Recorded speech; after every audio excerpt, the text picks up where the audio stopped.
नरेंद्र मोदी जी ठीक 11 बजे प्रधानमंत्री किसान सम्मान निधि की राशि आपके खाते में डालने वाले। जी हाँ दोस्तों, आपने एकदम सही देखा और सही सुना। भारत के सभी किसान भाइयों के लिए एक बहुत बड़ी खुशखबरी सामने आई है जो उनके आर्थिक जीवन को आसान बनाने वाली है। आपको बता दें, भारत सरकार द्वारा संचालित प्रधानमंत्री किसान सम्मान निधि योजना के तहत जो भी किसान अब तक पंजीकृत हैं या पहले से इस योजना का लाभ ले रहे हैं, उन सभी को अगली किस्त का पैसा जारी कर दिया गया है। सूचना मिल रही है कि कई राज्यों में 8 अक्टूबर से यह राशि भेजी जा रही है और आने वाले समय में और भी अधिक किसानों तक पहुंचेगी। यह योजना किसानों की आर्थिक स्थिति को बेहतर बनाने के लिए और उन्हें खाद्य सामग्री एवं अन्य आवश्यक वस्तुएं की खरीदारी में मदद देने के लिए शुरू की गई थी। सरकार का यह प्रयास किसानों के जीवन यापन में एक महत्वपूर्ण भूमिका निभा रहा है। आपको बता दें, सभी किसानों के लिए यह सुखद समाचार है कि इस बार प्रधानमंत्री किसान सम्मान निधि योजना की अगली किस्त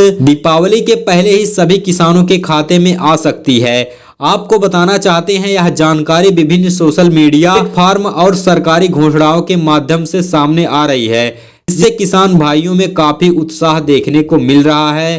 दीपावली का पर्व आने वाला है और इस समय परिवार के लिए विभिन्न खरीदारियां करनी होती है जिसमें काफी खर्च आता है। सरकार की यह सहायता किसानों के लिए दीपावली का सबसे बड़ा तोहफा साबित होगा, क्योंकि इससे उन्हें त्योहार मनाने में आर्थिक कठिनाइयों का सामना नहीं करना पड़ेगा। हर किसान को सलाह दी जा रही है कि वे अपनी पंजीकरण की स्थिति को ऑनलाइन चेक करें ताकि कोई समस्या आए तो उसे समय रहते ही ठीक किया जा सके। प्रधानमंत्री किसान सम्मान निधि योजना को भारत सरकार द्वारा एक बहुत ही महत्वपूर्ण कदम के रूप में शुरू किया गया था। मुख्य उद्देश्य देश के छोटे और सीमांत किसानों को आर्थिक मदद देना था। इस योजना के तहत प्रत्येक पात्र किसान को हर साल कुल 6,000 रुपए की राशि सीधे उनके बैंक खाते में दी जाती है, जो कि डीबीडी के माध्यम से दी जाती है।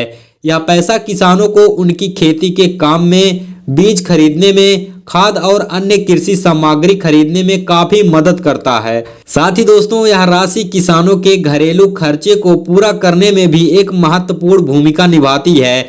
सरकार का मानना है कि जब किसानों को नियमित आर्थिक सहायता मिलेगी तो वे बेहतर तरीके से खेती कर सकेंगे और अपने परिवार का भरण पोषण कर सकेंगे। प्रधानमंत्री किसान सम्मान निधि योजना के अंतर्गत हर पात्र किसान को एक साल में कुल 6,000 रुपए दिए जाते हैं, लेकिन यह पूरी राशि एक बार में नहीं दी जाती, बल्कि इसे 3 बराबर किस्तों में बांटा जाता है। इसका मतलब है कि हर 4 महीने के बाद किसान को 2,000 रुपए की किस्त मिलती है। पहली किस्त आमतौर पर अप्रैल से मई के महीने में आती है और दूसरी किस्त अगस्त से दिसंबर में आती है। और वहीं तीसरी किस्त की बात करें तो तीसरी किस्त दिसंबर के महीने में आती है। इस तरह का बंटवारा इसलिए किया गया है ताकि किसानों को साल भर विभिन्न मौसमों में अलग अलग कृषि कार्यों के लिए पैसों की आवश्यकता होने पर उन्हें समय पर सहायता मिल सके।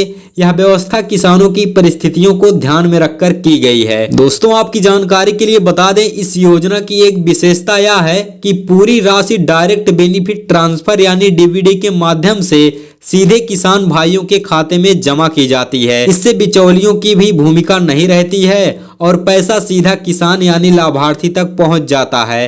यह तरीका पारदर्शिता और जवाबदेही सुनिश्चित करता है, क्योंकि हर लेन देन का रिकॉर्ड सरकारी सिस्टम में सुरक्षित रहता है। किसानों को अपने बैंक खाते में नियमित रूप से जांच करनी चाहिए ताकि पता चल सके कि किस्त का पैसा आया है या नहीं। देखिए, अगर किसी के खाते में किसी कारण से पैसा नहीं आया है तो उसे अपने बैंक या पटवारी से संपर्क करके समस्या का समाधान करना चाहिए। आइए बात करते हैं कि 21वीं किस्त दीपावली से पहले आने की क्या है संभावना। आपको बता दें, प्रधानमंत्री किसान सम्मान निधि योजना की 21वीं किस्त का पैसा हाल ही में जारी किया गया है और यह राशि विभिन्न राज्यों में भेजी जा रही है। सरकार और कृषि मंत्रालय की ओर से यह संदेश आ रहा है कि अगली किस्त का पैसा भी दीपावली से पहले ही सभी किसानों के खाते में डाल दिया जाएगा। यहाँ पर आपको बता दें कि यह खबर किसानों के बीच काफी खुशी ला रही है, क्योंकि त्योहार के समय में आर्थिक मदद मिलना बहुत बड़ी बात है। सरकार की यह तैयारी दिखाती है कि वह किसानों की परिस्थितियों को समझती है और उनकी जरूरतों को पूरा करने के लिए प्रतिबद्ध है।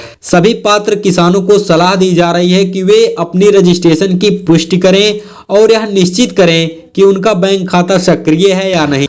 दोस्तों, इस योजना की सफलता का अंदाजा इसी बात से लगाया जा सकता है कि पूरे भारत में अब तक 11 करोड़ से अधिक किसान इस योजना से जुड़ चुके हैं। यह एक विशाल संख्या है जो दर्शाती है कि यह योजना कितनी लोकप्रिय और प्रभावी साबित हुई है। विभिन्न राज्यों में किसानों का रजिस्ट्रेशन निरंतर जारी है और हर दिन नए किसान इस योजना से जुड़ते हैं। मध्य प्रदेश जैसे कृषि प्रधान राज्यों में कृषि मंत्रालय ने हाल ही में नई किस्त जारी करने की घोषणा की थी, जिससे वहां के किसानों को काफी राहत मिली। राज्य के बाढ़ प्रभावित किसानों के लिए यह योजना विशेष रूप से महत्वपूर्ण साबित हुई है, क्योंकि प्राकृतिक आपदाओं से हुए नुकसान को कम करने में यह मदद करती है। यहाँ पर आपकी जानकारी के लिए बताना चाहते हैं, सरकार ने बार बार स्पष्ट किया है कि प्रधानमंत्री किसान सम्मान निधि योजना का लाभ केवल उन्हीं किसानों को मिलेगा जो अपनी ई-केवाईसी प्रक्रिया को पूरे किए हैं। आपको बता दें कि ई-केवाईसी का अर्थ है इलेक्ट्रॉनिक नॉन एवर कस्टमर, जिसके तहत किसान को अपनी पहचान को डिजिटल रूप से सत्यापित करवाना पड़ता है। अगर किसी ने अभी तक यह प्रक्रिया पूरी नहीं की है तो उसे pmkisan.gov.in वेबसाइट पे जाना होगा, पर अपना ई-केवाईसी कंप्लीट कर लेना है। यह प्रक्रिया बिल्कुल भी आसान है। अगर किसान खुद से नहीं कर सकते हैं तो अपने गांव के पटवारी या साइबर कैफे या जनसेवा केंद्र पर संपर्क करके अपने ई-केवाईसी को पूरा करा सकते हैं।